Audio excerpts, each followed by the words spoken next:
पुण्यात्मा एक अंधा था और बड़ा भक्त था।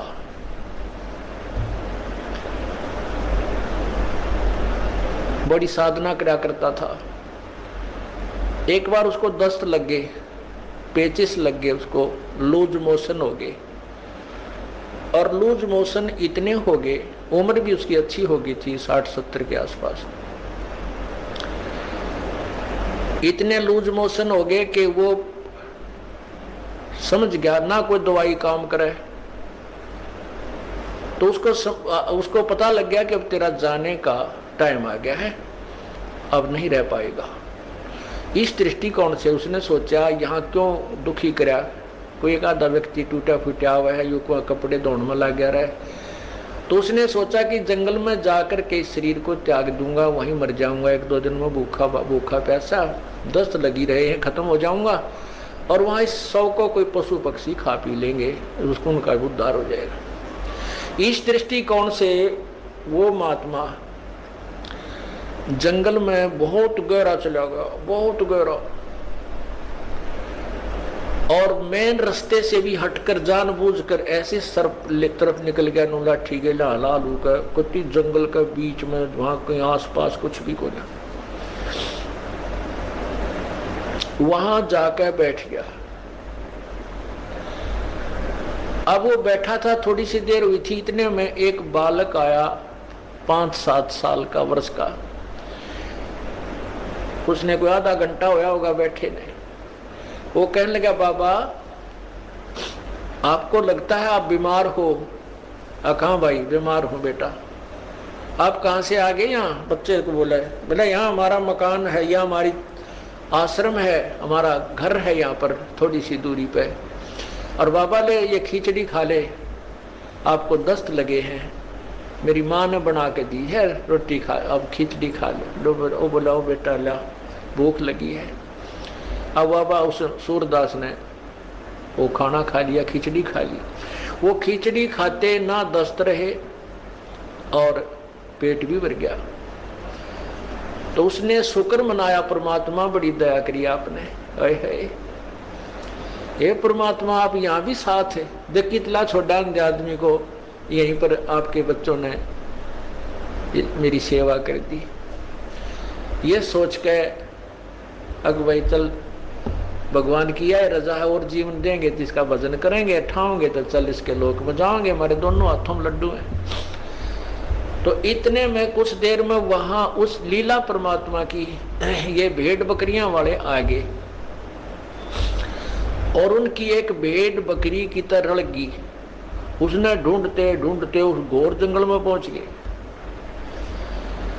वो बाबा जी लौट रहा वहां पर। वो कहने लगे, महात्मा तू यहाँ कैसे आ गया?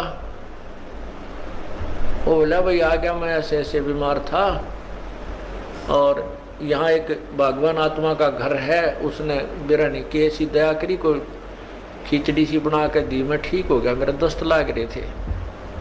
वो गडरिये जो थे वो उसके मुंह का ना देखें, महात्मा उस सूरदास के मुंह की तरफ, कि क्या कह रहे हो, यहाँ कौन है, किसका घर है। और उसके पास क्या था, वो जो प्लेट लाया था, थाली जिसमें खिचड़ी लाया था डाल के, जब उस महात्मा ने वह खिचड़ी खा ली, वो आवाज लगा रहा था, बेटा अपनी यह थाली ले जा, बेटा थाली ले जा। उधर से वो गडरिया आगे, जो वो रट लगा रहा था, तो गडरिया बोले, बाबा किसको आवाज लगा रहा तू? बोला, भाई यहाँ कोई एक घर है, और उन्होंने ये खिचड़ी बना के भेजी थी, बेटा उनकी थाली, वो बालक था ना ले गया होगा थाली, ये थाली को उनको ले जाएंगे अपनी। वो कहने लगे, बाबा जी तू यहाँ कैसे आ गया ऐसे घोर जंगल में? यहाँ ना कोई घर है, यहाँ से 5-7 कोस तक तक कोई गांव भी कोई ना, तू घर की बात करे, यहाँ कोई घर नहीं है, ये थाली कहाँ से आ गई तेरे पास? ने बोला, भाई मन ने बेरा है कितना आएगी, जब बेटा कोई है ही नहीं और कोई घर नहीं, तो मौन साध गया। अको हे भगवान, हे परमात्मा, आप यहां भी साथ। अब क्या होता है, वो बाबा जी उठकर चल पड़ा, अक भाई चले जहां ले जाएगा वहीं चलते हैं। अब चलते चलते वो जा रहा था कि आगे एकदम गड्ढा था। वो गड्ढा ऐसे स्टाइल में था जय वो स्पीड उसकी इतनी थी बाबा जी की कि वो लाठी थोड़ी टेका था, कदम गणे दर था। इसी उमंग सी हो रही थी, कोई है भगवान आज मेरा जीवन दान कर दिया भगवान, इस उमंग में चल रहा था। तो ज्यों ही वो गड्ढे में गिरने को हुआ तभी एक व्यक्ति ने उसका हाथ पकड़ के और उल्टा ले लिया। ने बोला बाबा आगे इतना जबरदस्त गड्ढा है, तुम गिर के मर जाता, वापस हो ले, ये रास्ता ठीक नहीं। तो उस संत ने उसके बचाने वाले का पैर पकड़ लिया, नो का नो नीचे एकदम पैरा में गट गया। नो बोला परमात्मा जब तक निकल गए थे मेरे हाथ से, आज नहीं छोड़ू तेरे, जब तुम वो पहचान नहीं सका आपको आज नहीं छोड़ू, मन मत बकावे। ने बोला बाबा क्यों मेरे गल पड़ गया, मैं तो राह चलता आदमी हूं और ये तो सूत बैठ गया, तू मर रहा हो, मैं भगवान ने भेज दिया यहाँ तेरे को बचाने के लिए। ने बोला ना, एक बार धोखा खास गया सूरदास, दूसरी बार नहीं। और फिर उसने छुटा लिया वो पैर हाथ। ने बोला छोड़ तू मेरे गले पड़ गया। जब वो कहता है, कहने लगा कोई बात नहीं, तू सारी सृष्टि का मालिक है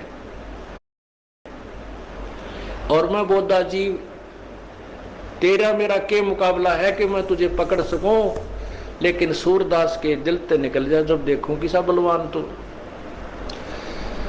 नो बोला हीना जान के कमजोर निर्बल जानो और पैर छुटा गया है, अति बलवान तू है, सर्वशक्तिमान तू, लेकिन सूरदास के दिल ते निकल जा जब जानू कि सा बलवान तू। कहते हैं उसी समय उसके दिव्य भी वो दृष्टि भी खुल गई और भगवान ने सामने दर्शन दिए, जिस भी रूप में वो पूजा कर रहा था। अब देखो पुण्यात्माओं, परमात्मा पूर्ण ब्रह्म कबीर परमेश्वर, इस भक्ति काल तक इस जीव को लाने के लिए, भक्ति की आस्था बनाए रखने के लिए सोचल छिद्र करता है।